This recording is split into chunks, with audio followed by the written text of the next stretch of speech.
when you talk about an arch gravity, then you have two factors. You have the arch and you have the weight of the mass concrete.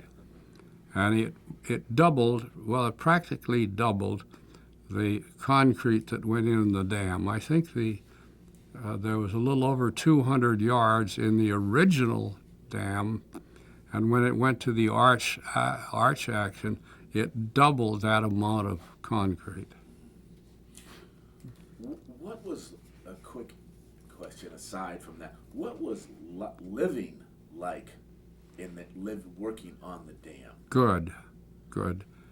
Oh, the mess hall, they worked 10-hour shifts. Oh, well, no, wait a minute. Let me see. It was 10-hour shifts or 8-hour shifts. I guess it was 8-hour shifts. I think they went from 8 to 4. That was the day shift. That was when they would be pouring concrete. And then there was 4 to 12 was also pouring.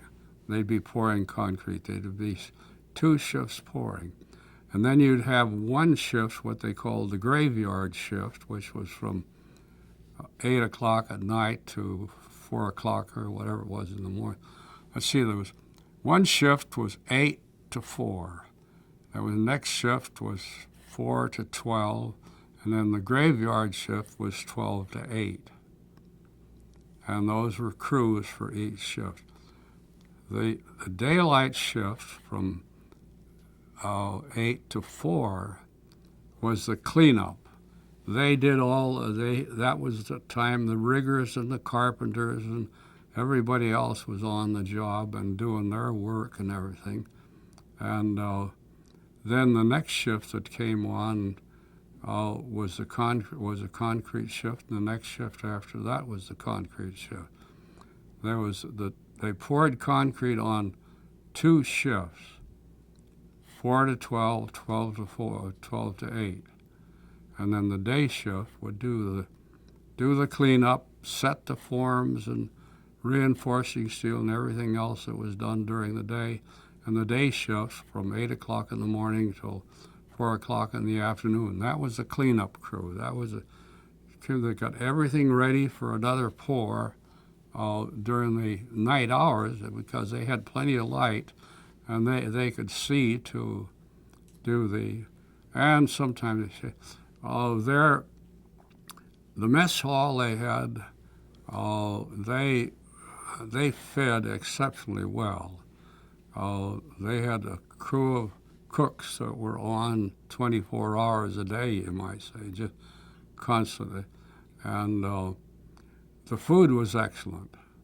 The accommodations for the fellows sleeping and all that, the fellows had they had a big washroom where they could go in and shower when they come out, washroom and all that. Their sleeping quarters were in tents where they had stoves in them where they could keep warm and everything. And and also they had a commissary where the fellows could buy clothes, underwear, socks, shoes, or you could order anything you want. If you wanted to get a suit of clothes, you might say, even that far. Pants like these or something like that, shoes, anything you want. Just put in an order and they deduct it from your paycheck. You don't pay cash for it. You just write out a check for it, and they take care of that. And when it comes, why, order. In fact, they used to even buy things for us engineers. If you wanted, if I wanted a pair of pants, or if I wanted shirts or underwear or socks or anything like that, I just go down and order them, and they bill me when it comes in. But it was a very, well, you see, I forget what the contract time was. The contract time was a little over 2 years, if I remember right. I've kind of forgotten now. I went up to Pardee on May the 1st, 1928, and left there in 1930. And our relations with the engineers' relations with the contractor was excellent. We had very fine relations with them, and they were very cooperative. They took lots of pictures. What you should do is, if you get a chance, go down to district and look at the books of pictures that they have of the project, and they were good. They were good contractors. Well, they were old-time contractors. They had been in the contracting business for a long time, and particularly in railroad building. You see, up until the time of the dams, about the only big contract work that was going on in those days was the building of the railroads. Southern Pacific railroads over the Sierras, and of course they had come a little early and all that. But these contractors, most of the big contractors those days, were all contractors who had built sections of railroad. But they were experienced contractors. And fact is,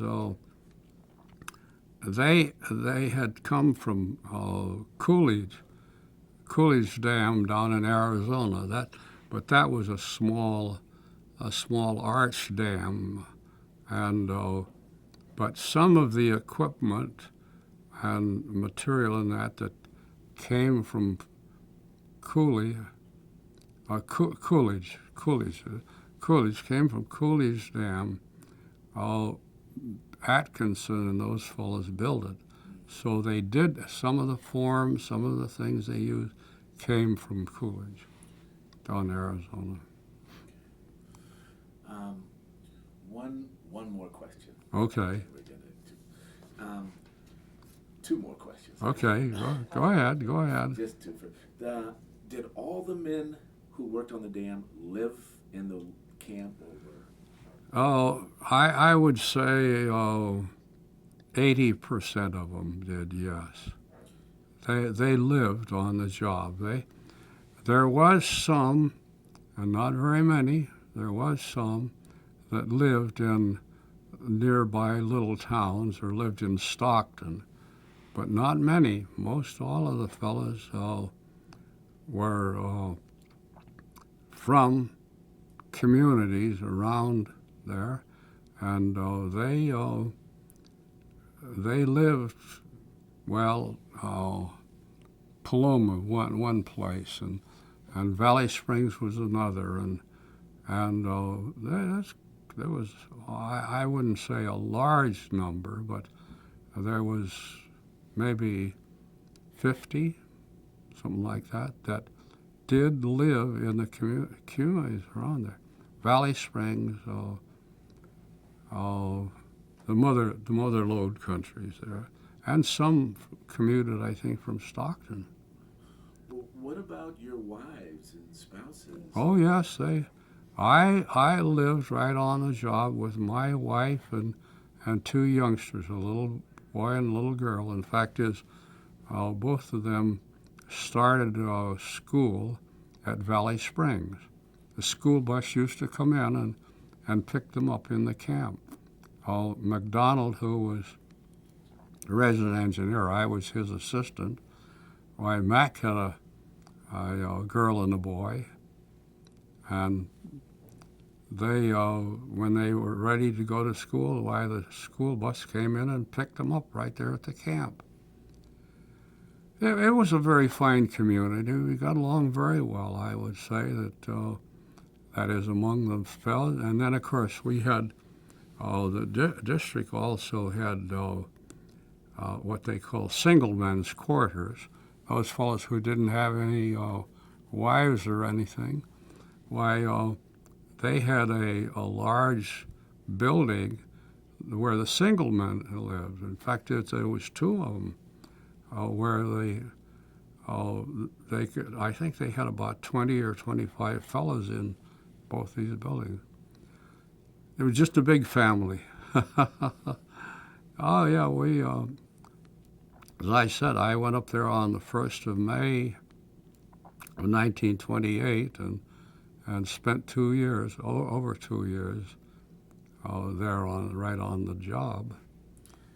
That was my second question, was the family aspect. Here you have, for 2 years, you've got guys who are going to be together for most of this project. Mm-hmm. They're all going to be living together. They're all going to be working and see each other all the time. What was the general feeling Good. of everybody about this? Yeah, it was the women,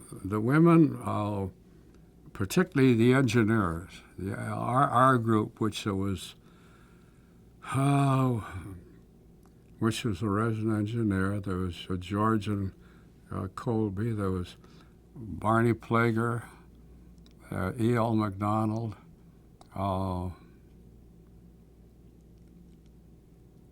myself, Jim and Mary Kimball.